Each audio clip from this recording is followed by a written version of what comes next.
नमस्कार दोस्तों, स्वागत है आप सभी का हमारे इस न्यू वीडियो में।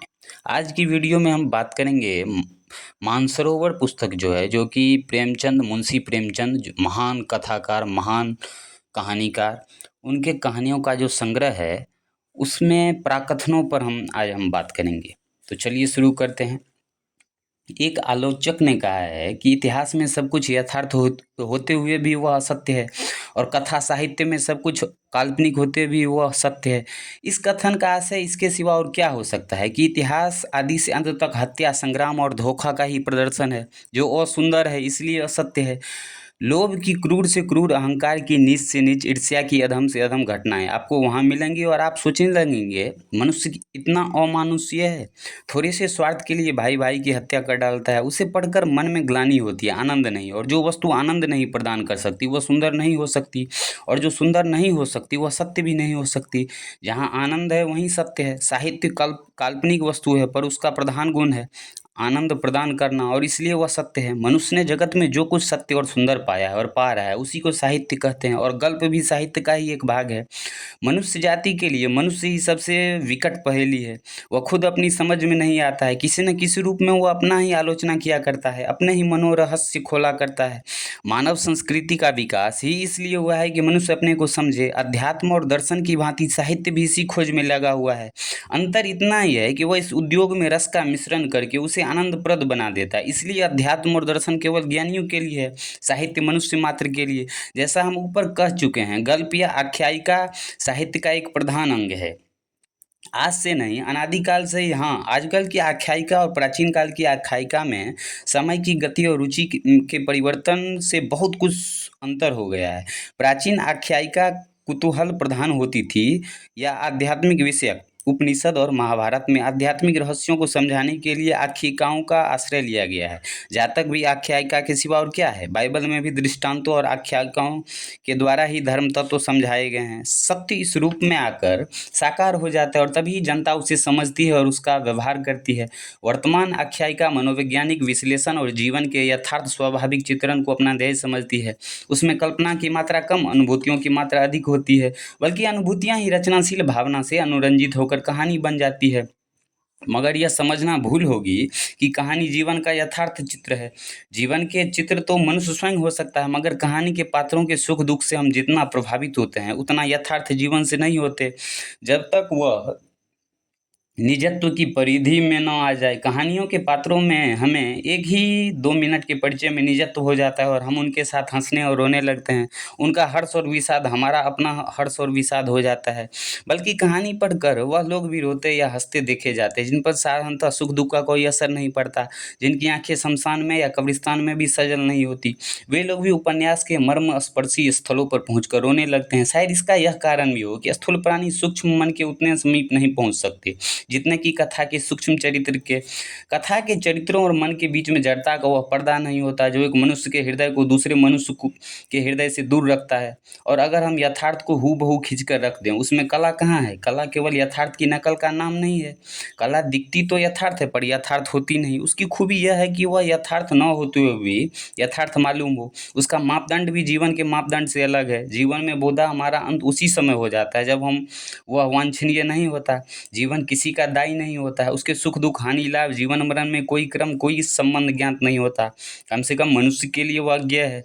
लेकिन कथा साहित्य मनुष्य का रचा हुआ जगत है, और परिमिति होने के कारण संपूर्णतः हमारे सामने आ जाता है।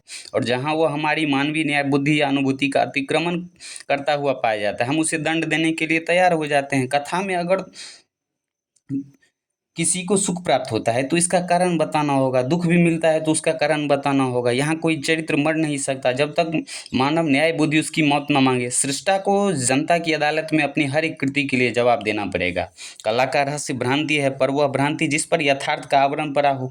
हमें यह स्वीकार कर लेने में संकोच न होना चाहिए कि उपन्यास की तरह आख्यायिकी की भी हमें पश्चिम से ली है। कम से कम इसका आजकल का विकसित रूप तो पश्चिम का ही है। अनेक कारणों से जीवन की अन्य धाराओं की तरह साहित्य में भी हमारा प्रगति रुक गई, और हमने प्राचीन से जौ भर इधर उधर हटना भी निषिद्ध समझ लिया। साहित्य के लिए प्राचीनों ने जो मर्यादाएं बांध दी थी, उसका उल्लंघन करना वर्जित था।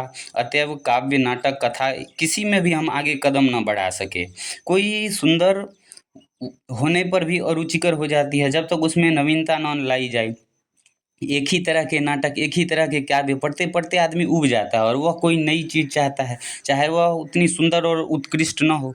हमारे यहाँ तो इच्छा उठी ही नहीं या हमने इतनी कुचला कि वह जड़ीबूत हो गई, पश्चिमी प्रगति करता रहा। उसे नवीनता की भूख थी, मर्यादाओं की बेड़ियों से चिढ़, जीवन के हर एक विभाग में उसकी इस अस्थिरता की, असंतोष की बेड़ियों से मुक्त हो जाने की छाप लगी हुई है। साहित्य में भी उसने श्रांति मचा दी। शेक्सपियर के नाटक अनुपम है, पर आज उन नाटकों का जनता के जीवन से कोई संबंध नहीं। आज के नाटक का उद्देश्य कुछ और है, आदर्श कुछ और है, विषय कुछ और है, शैली कुछ और है। कथा साहित्य में भी विकास हुआ और उसके विषय में चाहे उतना बड़ा परिवर्तन न हुआ हो, पर शैली तो बिल्कुल ही बदल गई। अलिफ लैला उस वक्त का आदर्श था, उसमें बहुरूपता थी, वैचित्र था, कुतूहल था, रोमांस था, पर उसमें जीवन की समस्याएं न थी, मनोविज्ञान के रहस्य न थे, अनुभूतियों की इतनी प्रचुरता न थी, जीवन अपने सत्य रूप में इतना स्पष्ट न था। उसका रूपांतर हुआ और उपन्यास का उदय हुआ, जो कथा और ड्रामा के बीच की वस्तु है। पुराने दृष्टांत भी रूपांतरित होकर गल्प बन गए, मगर 100 वर्ष पहले यूरोप भी इस कला से अनभिज्ञ था। बड़े बड़े उच्च कोटि के दार्शनिक तथा ऐतिहासिक या सामाजिक उपन्यास लिखे जाते थे, लेकिन छोटी कहानियों की ओर किसी का ध्यान न जाता था। हाँ, परियों और भूतों की कहानियां लिखी जाती थी, किंतु इसी एक शताब्दी के अंदर या उससे भी कम समझिए, छोटी कहानियों ने साहित्य के और भी सभी अंगों पर विजय प्राप्त कर ली है।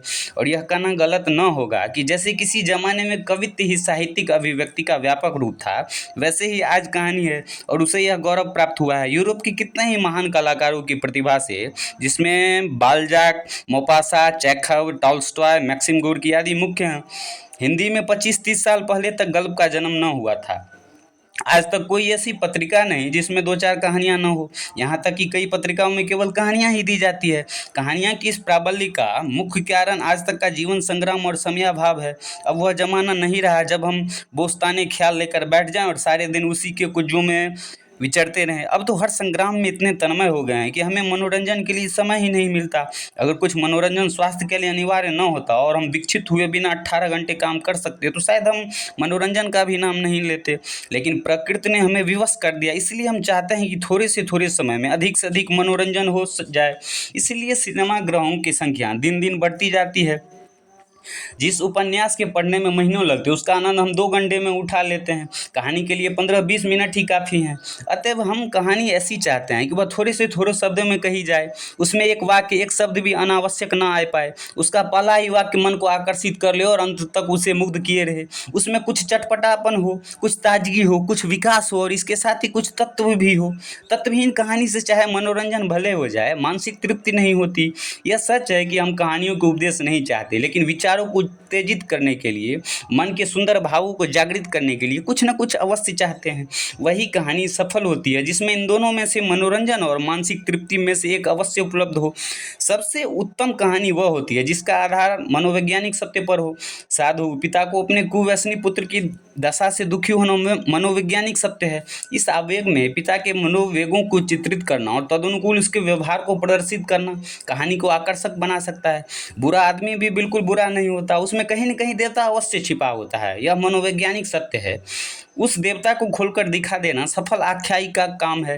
विपत्ति पर विपत्ति पड़ने से मनुष्य कितना दिलेर हो सकता है, यहाँ तक कि वह बड़े से बड़े संकट का सामना करने के लिए ताल ठोक कर तैयार हो जाता है। उसकी सारी दुर्वासना भाग जाती है, उसके हृदय के किसी गुप्त स्थान में छिपे हुए जौहर निकल आते हैं और हमें चकित कर देते हैं। यह मनोवैज्ञानिक सत्य है।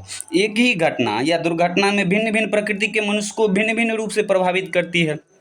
हम कहानी में इसको सफलता के साथ दिखा सके तो कहानी अवश्य आकर्षक होगी। इसी समस्या का समावेश कहानी आकर्षक बनाने का सबसे उत्तम साधन है।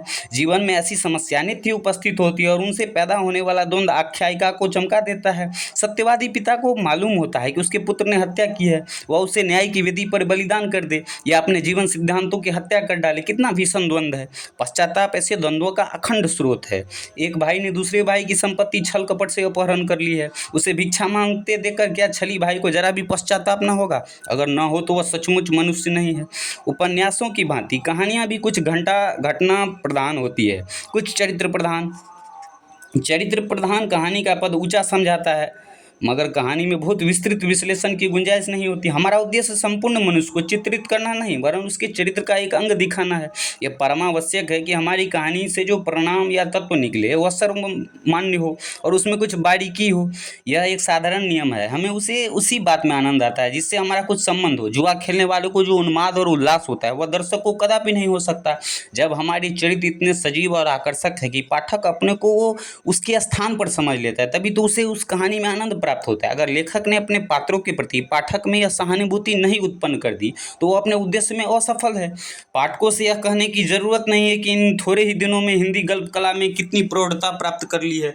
पहले हमारे सामने केवल बंगला कहानियों के नमूना था, अब हम संसार के सभी प्रमुख गल्प लेखकों की रचनाएं पढ़ते हैं, उन पर विचार और भाष करते हैं, उनके गुण दोष निकालते हैं और उनसे प्रभावित हुए बिना नहीं रह सकते। अब हिंदी गल्प लेखकों के विषय, दृष्टिकोण और शैली का अलग अलग विकास होने लगा है।